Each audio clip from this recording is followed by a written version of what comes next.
कस्बे के बाहर एक पुराना सुनसान बंगला था। उसके बारे में कहा जाता था कि वहां कई साल पहले एक जमींदार का परिवार रहता था। एक रात अचानक उस परिवार के सभी लोग गायब हो गए। कुछ लोग कहते थे कि जमींदार की बेटी ने आत्महत्या कर ली थी और उसके बाद से ही वह बंगला शापित हो गया। कोई भी उसके पास जाने की हिम्मत नहीं करता था। पर एक दिन चार दोस्तों राहुल, प्रिया, विक्रम और नीता ने शर्त लगाई कि वे उस बंगले में एक रात बिताएंगे। चांदनी रात में बंगला और भी डरावना लग रहा था।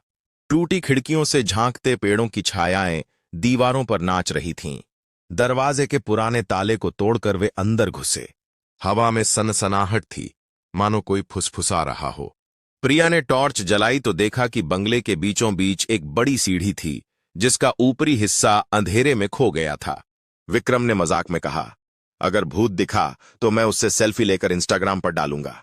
सब हंसे, पर हंसी जल्दी दब गई जब ऊपर से एक तेज चीख सुनाई दी। नीता का दिल धड़कने लगा। शायद चमगादड़ होगा, राहुल ने कहा, पर उसकी आवाज भी कांप रही थी। नीचे की लाइब्रेरी में उन्हें एक धूल भरी डायरी मिली। उसमें जमींदार की बेटी अंजलि के दुख भरे पन्ने थे। पता चला कि उसके पिता ने उसकी शादी जबरन एक बूढ़े से तय कर दी थी। अंजलि ने शादी से एक रात पहले खुद को फांसी दे दी।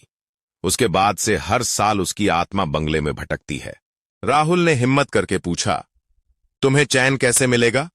आत्मा ने बताया कि उसके पिता ने उसकी डायरी छिपा दी थी, जिसमें सच लिखा था। दोस्तों ने डायरी गांव वालों को दिखाई।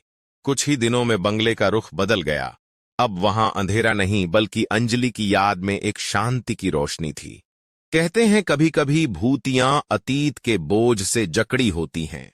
सच्चाई और न्याय ही उन्हें मुक्त कर सकते हैं। और उस दिन के बाद से वह बंगला भूतहा नहीं, अंजलि का घर कहलाने लगा।